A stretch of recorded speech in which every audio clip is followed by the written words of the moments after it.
आणि या नागरिकांचं खऱ्या अर्थानं पालनपोषण करण्याची जबाबदारी ज्या पालकत्वाच्या भूमिकेतून असते ते सगळे प्रशासकीय पालक हे या मंचावर इथे उपस्थित असताना इथे शांतता कमिटीच्या निमित्तानं मला इथे बोलायला मिळतं आहे हे माझ्यासाठी खऱ्या अर्थानं खूप चांगली गोष्ट मला वाटते. कारण नागरिक म्हणून आपण ज्या वेळेला आरशामध्ये स्वतःला पडताळत असतो त्यावेळेला आपण कुठल्या कार्यक्रमामध्ये सहभागी होतो यावरून आपल्या नागरिकत्वाचा दाखला हा आपल्याला मिळत असतो. आणि म्हणून हा दाखला जर मला इथे मिळतोय तर नागरिक म्हणून मी कुठेतरी चांगल्या दिशेला प्रवास करतोय असा मला त्याचा तरी अभिमान हा या निमित्तानं इथे वाटतोय.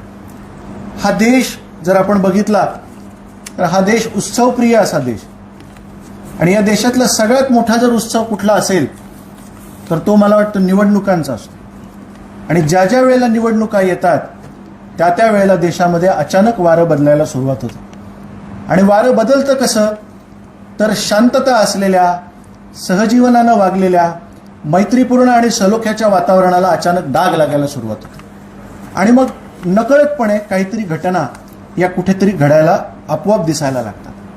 पण एक कायमस्वरूपी लक्षात घेतलं पाहिजे की या घटनांचा सामान्य नागरिकाशी दुरान्वयपण संबंध नसतो. त्याच्या धर्माशी सुद्धा संबंध नसतो. कारण सर्वसामान्य माणसाचे प्रश्न हे खूप वेगळे आहेत. ते धर्माशी संबंधित नाहीच आहेत. ते उपजीविकेशी संबंधित आहेत. ते पोटाशी संबंधित आहेत. ते रोजच्या जद्दोजहदशी संबंधित आहेत.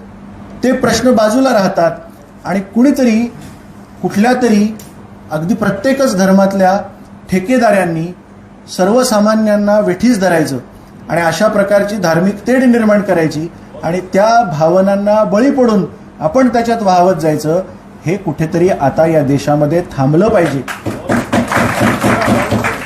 यासाठी सगळ्यांनी मिळून प्रयत्न करणं गरजेचं आहे. सर्व धर्मांनी मिळून प्रयत्न करणं गरजेचं आहे. सर्व जातींनी मिळून प्रयत्न करणं गरजेचं आहे. कारण एक गोष्ट लक्षात घेतली पाहिजे की या देशात जर सर्वोच्च स्थानावर काही असेल तर ते देशाचं संविधान आहे. आणि ते संविधान आपल्याला धर्मनिरपेक्षतेचा पहिला धडा पहिला परिपाठ हे शिकवतं. विवेकाचा, बुद्धिप्रामाण्यवादाचा, सत्सद्विवेकाचा आणि सगळ्यांना बरोबर घेऊन चालणाऱ्या समतेचा डोस आपल्याला पाजतं.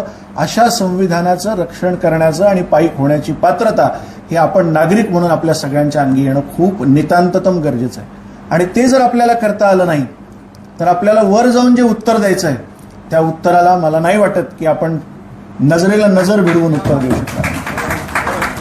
आणि म्हणून हे सगळ्यात महत्वाचं आहे की हाडामासाचे आपण बनलेले आहोत. मी लहान मुलांचा डॉक्टर आहे. जन्माला येत असतानाच्या प्रत्येक बाळाला सगळ्यात पहिल्यांदा मी बघतो. त्याच्या अंगावर कुठलाच कपडा नसतो. त्याच्या अंगावर कुठल्याच धर्माचं लेबल नसतं. त्यावेळेला मी त्या बाळाला पाहिलेलं असतं आणि म्हणून ते बाळ निरागस वाटतं. पण जसं जसं त्याच्यावर कपडे चढतात, जसे जसे त्याच्यावर धर्माचे जातीचे वेष्टनं चढतात, त्याला नाव चिकटवलं जातं, आडनाव चिकटवलं जातं आणि मग तो शाळेत येतो. शाळेतून कॉलेजमध्ये जातो. कॉलेजमधून तो व्यवसायात उतरतो. प्रत्येक ठिकाणी त्याच्याकडे बघण्याचा एक चष्मा असतो आणि त्या चष्म्यातून बघितलं जातं. हा चष्मा ज्या दिवशी पुसून स्वच्छ करू त्या दिवशी हा देश खऱ्या अर्थानं सुजलाम आणि सुफलाम झालेला असणार.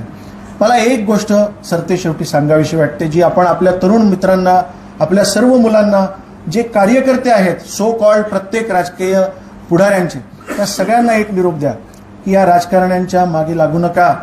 हे राजकारणी स्वतःच्या स्वार्थाची पोळी भाजून घेण्यासाठी वाटेल ते सगळं करायला तयार आहेत. पण ज्या वेळेला तुमच्यावर प्रश्न निर्माण होतील त्यावेळेला या कोर्टाची अवस्था बघा, या न्यायालयाची अवस्था बघा. हा न्याय सर्वसामान्यांसाठी नाही. सर्वसामान्यांना न्याय मिळत नसतो. मिळत असते ती फक्त तारीख. आणि ती तारीख घेऊन आपल्याला पुढे पुढे चालावं लागतं. अशा वेळेला संघर्ष करत बसायचा. कारण आपल्याला सगळ्यांना माहिती की 4 कोटीपेक्षा जास्त प्रलंबित केसेस या देशामध्ये आजही पेंडिंग त्या कोर्टाच्या कपाटांमध्ये पडून आहेत. 64,000 केसेस फक्त सर्वोच्च न्यायालयामध्ये पेंडिंग आहेत. कनिष्ठ न्यायालयांमध्ये 2.25 कोटीपेक्षा जास्त केसेस पेंडिंग आहेत. आणि असं असताना आपण न्यायाच्या प्रतीक्षेमध्ये मी तुला बघून घेईल, तुला मी सोडणार नाही, रस्त्यावर मी तुझ्यावर असं काहीतरी करेल की तुला कोर्टात भेटेन, अशा प्रकारच्या पोकळ धमक्या देणं पहिलं बंद करायला पाहिजे. न्याय आपल्यासाठी सर्वसामान्यांसाठी मिळायला खूप वेळ लागतो आणि त्याच्यासाठी सगळ्यात महत्वाची गोष्ट आहे की न्यायानं वागणं हे शिकलं पाहिजे. कायद्याचा धाक असला पाहिजे. पोलीस आहेत, प्रशासन आहे, ते आपलं काम करत आहे, ती यंत्रणा काम करते. त्या यंत्रणेला काम करू देण्याचं सहकार्य हे आपल्याकडून खरं म्हणजे अभिप्रेत असतं. ही सगळी मंडळी ज्या वेळेला शिक्षण घेत असतात त्यावेळेला त्यांना धर्मनिरपेक्षताच शिकवली गेलेली असते. आणि आता सर सांगत होते की या युनिफॉर्ममध्ये ज्या वेळेला एखादी व्यक्ती असते त्यावेळेला ती त्या सगळ्या धर्मांच्या वर असते. धर्म हा माझ्या घरापुरता मर्यादित राहायला पाहिजे. रस्त्यावर ज्या वेळेला मी येतो त्यावेळेला या प्रत्येक रस्त्यावर, या देशातल्या प्रत्येक रस्त्यावर संविधानाचं राज्य आहे हे अजिबात विसरून चालणार नाही. त्यामुळे कायद्याचा धाक असला पाहिजे. धार्मिक तेढ, अशा पद्धतीचं वातावरण, धर्मांध प्रदूषण असं जर कोणी निर्माण करणार असेल तर त्याला कायदा त्या पद्धतीनं व्यवस्थितपणे प्रसाद दिल्याशिवाय राहणार नाही. हा मेसेज जाणं हे खूप गरजेचं आहे. म्हणून आपण वडीलधारे आहात. आपल्या आपल्या घरांमध्ये असलेल्या मोठ्या होणाऱ्या सगळ्या मुलांना हा निरोप खरं म्हणजे देणं गरजेचं आहे की बेरोजगार तरुणाईच्या समोर असलेल्या प्रश्नांना उकल देण्यासाठी प्रयत्न करा. हे असं कुठेतरी धर्मांध तेढ घेऊन निर्माण होऊन कुठेतरी राजकीय सलोखा, राष्ट्रीय सलोखा आमच्या देशातला, आमच्या शहरातला, कारण या शहराला खूप मोठं सांस्कृतिक वातावरण आहे, इतिहास लाभलेला आहे. इथे सगळे गुण्यागोविंदाने राहतात. इथे अर्थव्यवस्था ही एकमेकांवर अवलंबून असलेली आहे. आपले व्यवसाय एकमेकांवर पूरक असलेले आहेत. त्याच्यामुळे असं करून चालणार नाही की आज माझा धर्म आहे आणि माझ्या धर्माचं राज्य आहे. असं कुठल्याही धर्माचं राज्य नाही, इथे संविधानाचं राज्य आहे. हे आपल्या सगळ्या मुलांना, तरुणांना आपल्याला सांगणं हे नितांततम गरजेचं आहे. आणि मला असं सरते शेवटी सगळ्यात महत्त्वाचं सांगावं असं वाटतं की आपल्या समोरचे जटिल प्रश्न हे अजूनही सुटलेले नाही आहेत. आणि आपल्या समोरचा सगळ्यात मोठा प्रश्न जर काही असेल तो पाण्याचा आहे, तो रस्त्यांचा आहे, तो विजेचा आहे, तो खड्ड्यांचा आहे, तो टोळक्यांचा आहे, तो अतिक्रमणाचा आहे, तो आपल्या मूलभूत गरजांचा आहे. त्याच्यासाठी कुठल्याही प्रकारचं जन आक्रोश मोर्चा निघताना दिसत नाही. त्याच्यासाठी कुणीही कुठलंही आंदोलन करताना दिसत नाही. त्याच्यासाठी कधी प्रशासनाकडे जाब विचारताना कोणी दिसत नाही. ही शोकांतिका आहे. नको त्या गोष्टींमध्ये आपल्याला भांडत ठेवायचं आणि मूळ प्रश्नांना बगल द्यायची.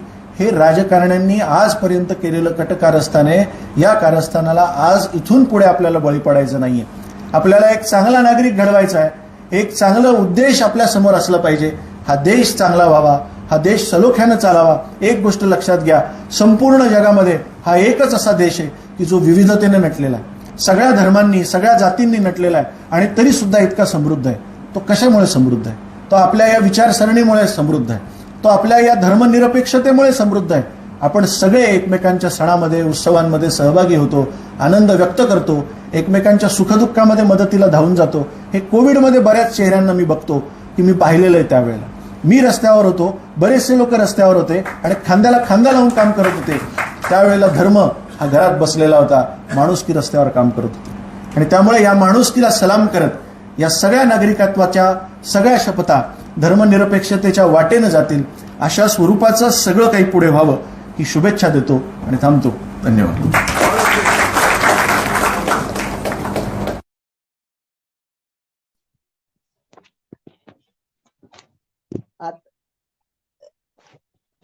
आता काय, हा आता एकच काम करायचं, पोलीस कंप्लेंट करायची गुरुजी. हा हा हा हा